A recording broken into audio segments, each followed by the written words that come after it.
La paix soit avec vous. En ce jour 21 mai, jeudi de l'an de grâce 2020, l'Église nous donne de célébrer la solennité de l'ascension du Seigneur Jésus.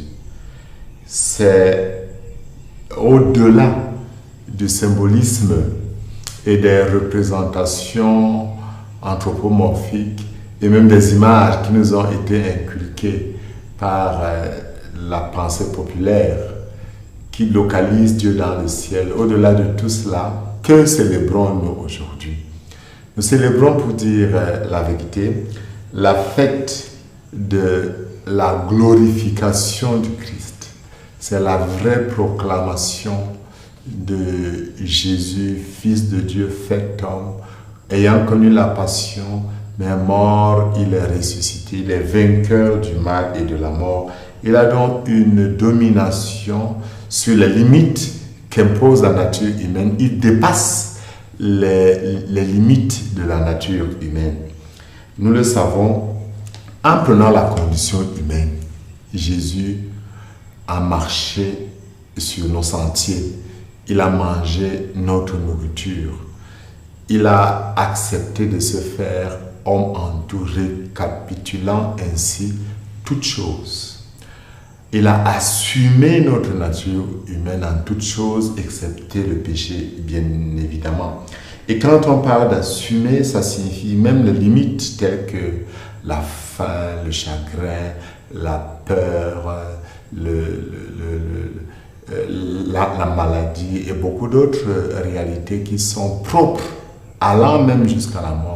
Jésus les a assumés. Avec la Pâque, tout cela est fini. Le corps glorieux de Jésus ne peut plus subir tout cela. Alors Luc nous décrit dans la première lecture, c'est le livre des Actes des Apôtres, chapitre 1, à partir du verset 1 jusqu'au verset 11, Luc nous décrit une situation à la limite irréaliste, où les disciples sont émerveillés en contemplant le Christ ressuscité. Ils se prosternent, ils le reconnaissent Seigneur. Ils lui posent donc cette fameuse question: Seigneur, est-ce maintenant que tu vas instaurer le royaume d'Israël? La réponse de Jésus est claire: non. Il n'appartient pas aux disciples de le connaître, mais il va au-delà.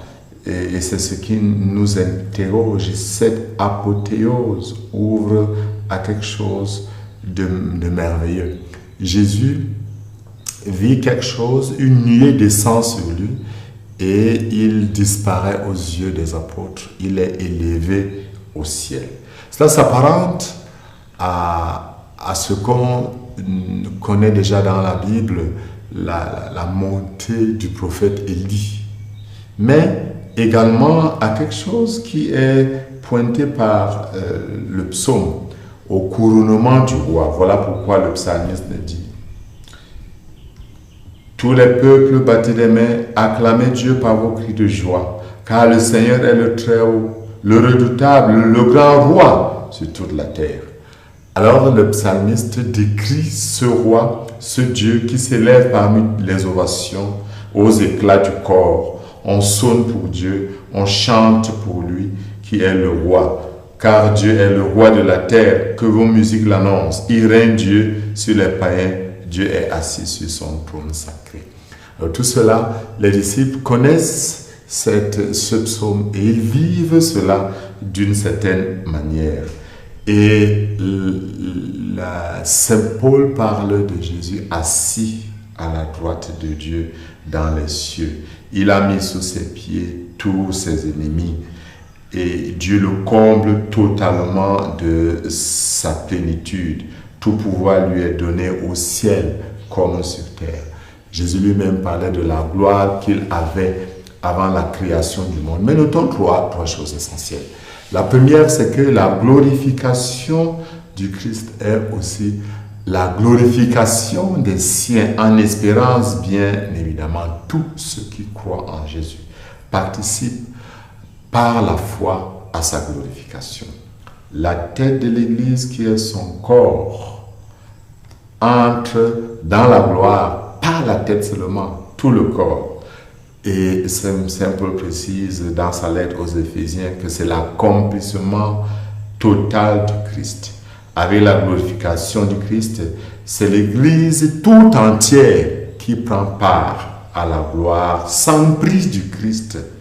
En eux, Dieu déploie une puissance incontestable, disons un peu, qu'il ouvre à sa lumière les yeux de votre cœur pour que vous sachiez quelle espérance vous ouvre son appel, quelle puissance incomparable il déploie pour nous les croyants. C'est l'énergie, la force, la vigueur qu'il a mise en œuvre dans le Christ quand il a ressuscité d'entre les morts et qu'il l'a fait asseoir à sa droite dans les cieux. Cette même puissance, Dieu déploie la même puissance pour nous. La deuxième chose, le même Esprit Saint qui est donc déployé pour ressusciter le Christ. Saint Paul le dira dans la lettre aux Romains. Le même Esprit Saint est aussi donné pour que nous aussi nous ressuscitions de nos corps mortels, que nous ayons la même puissance pour témoigner de Jésus-Christ. Voilà pourquoi le Christ promet: vous allez recevoir une force quand le Saint-Esprit viendra sur vous. Vous serez alors mes témoins à Jérusalem, dans toute la Judée et la Samarie, jusqu'aux extrémités de la terre. C'est la présence perpétuelle de Jésus. Dans l'Évangile, effectivement, il dit: et moi, je suis avec vous jusqu'à la fin des temps. La dernière chose, cette mission, allez de toutes les nations, faites les disciples, baptisez-les au nom du Père et du Fils et du Saint-Esprit, apprenez-leur à observer tout ce que je vous ai commandé. Voilà la mission qui est donnée. Mais cette mission a quelque chose de beau à mettre en exergue. En effet, la glorification du Christ introduit une nouvelle réalité dans le monde. Nous n'avons plus à fuir notre corps. Notre corps n'est plus la prison dont parlait Platon. Le Christ nous a libérés. Il suffit de participer par la foi à la victoire du Christ pour devenir la demeure de Dieu. Voilà pourquoi l'Église chante toujours: voici la demeure de Dieu parmi les hommes, ils seront son peuple et Dieu lui-même sera leur Dieu.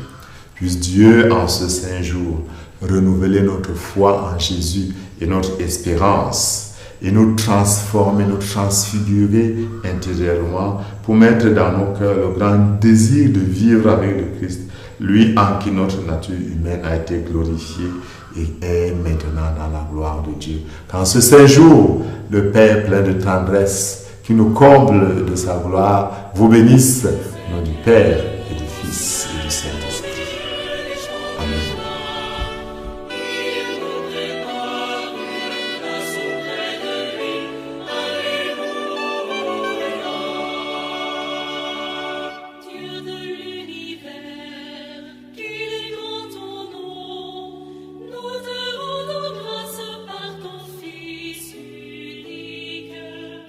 Saint-Esprit qui nous donne vie.